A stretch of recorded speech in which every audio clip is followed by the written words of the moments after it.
Archie and I'm reporting for Pacechester Daily. With me today is Hannah Wood, the Vice President of Pacechester 2020, and Erica Picara, who is Director of Social Media. Hi, thanks for having us. Thanks for being here. So can you talk a little bit about what Pacechester 2020 is? Right, so we're just an organization that aims to bring the Olympics to Pacechester. We believe there are a lot of benefits, and we think that the city, or the village of Pacechester, would see a lot of great advantages of having it. And what's involved in bidding for the Olympics? Bidding for space? You just put in like an application to the IOC and then hope that you get it. Like, our main focus is convincing people to, be open to having the Olympics here at Pacechester. And what location do you currently have in mind? We're looking at the townhouses is where we want to build the Olympic Village. So that's the main goal right now, is to build it there. And where those townhouses will be built, are people living there right now? Yeah, so this was more of a case of eminent domain, but in terms of, we were told after an analysis by the IOC that that is really the only feasible option to have the Olympic Village. So we have a plan in place that we hope that the residents of Pacechester see fit for them, because that's really the only place that we can hold it. Can you talk a little bit more about the plan you guys have in place? Right, so right now the plan is to provide compensation for the people that are displaced while the Olympics are ongoing, while the village is being built. Once the new housing is built and the village has been vacated by the Olympians, they will be able to have priority to move back into that housing at the same rate of what they're paying now. And they would also have the added benefit of being able to go to the Olympic Games, volunteer at the Olympic Games, give priority to those options over just any other citizen. Now, what's the feedback you've been getting from citizens in Pacechester about this plan? I mean, we do have people that are totally for it, they want the Olympics to come, and as always you have those who really don't want the Olympics, but our main goal is to show them it is something that Pacechester could have and make history from it. It's going to bring tourism, money to, the community. It's going to be very big, and so we hope they all eventually get open to having the Olympics here, but at the end of the day, you're always going to have people that don't want it. Have you heard specifically from people who are living in the townhouses? They're okay with moving? Do they want to take the compensation you're offering?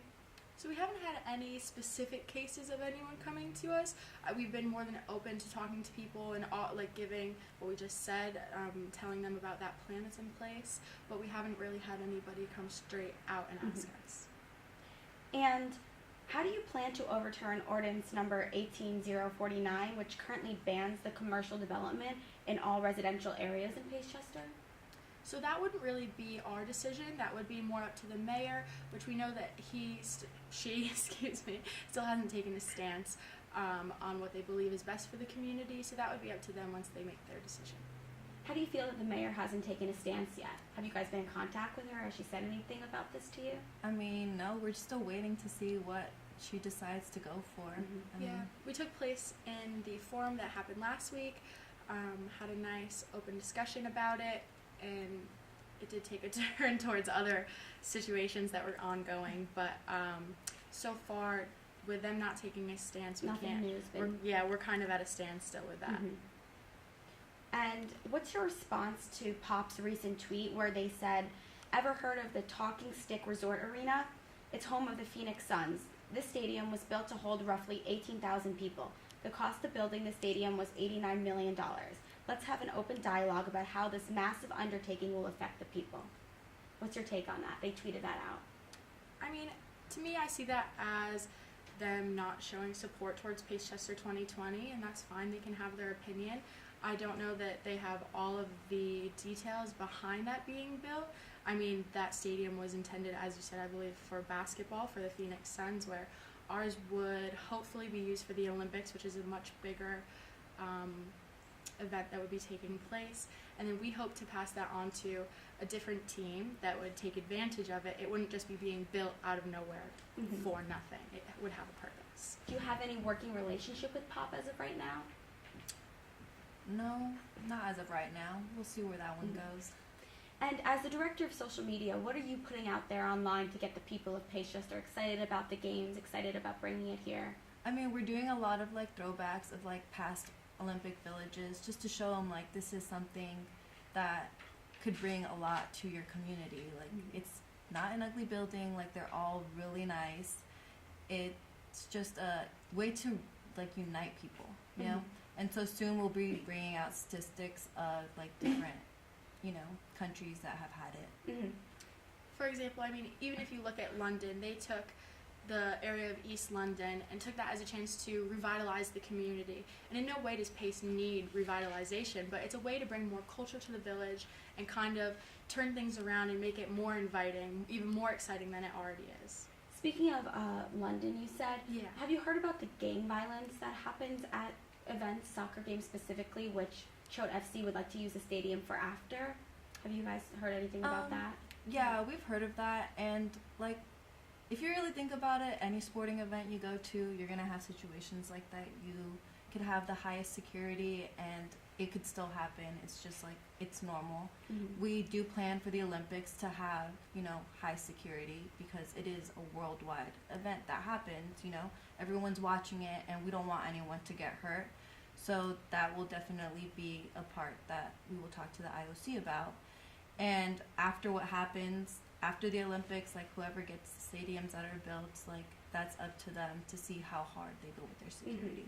So if Choate FC gets the stadiums after the Olympics, do you have any relationship with them? What's your guys' connection to that? Would you be responsible for any violence that took place after?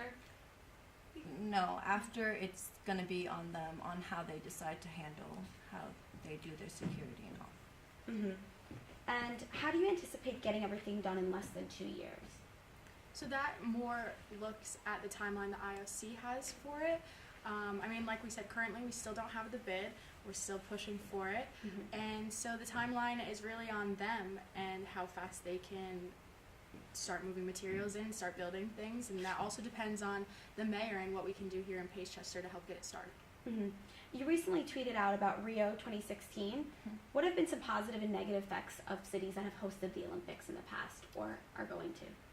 I mean, it just depends on where it is, the location-wise, to be honest, because, like, Rio isn't, like, the best country, like, homicide-wise and stuff, but that's always been an issue for them. You could go to London, where their homicide decreased instead of increased after the Olympics, and Pacechester is a very good community. It's safe, so we don't expect anything to go wrong afterwards. If anything, things will increase in the better way instead of worse. Yeah, many towns and cities see an immense amount of tourism during the Olympic Games and post-Olympic Games because people want to see these places where these games were held, whether they were able to participate in the actual event as it's ongoing or they just visit after. So how do you feel the Olympics will affect Pacechester afterwards? Job increases? We think there may be job increases. Like, it will definitely bring more people to the village, and it's going to be a historic, like, place at one point because you had the Olympics. Like, it's amazing. Now, can Choate FC survive if the Olympics don't take place in Pacechester? I'm not sure, actually. We've talked to them about the possibility of them being able to use this stadium, and we see a great benefit. If we're going to have these beautiful stadiums being built, why shouldn't they use them? But in terms of that, I'm not quite sure. And does Pacechester 2020 know who the Pacechester Chronicle is? Yeah, we heard that they were another media outlet.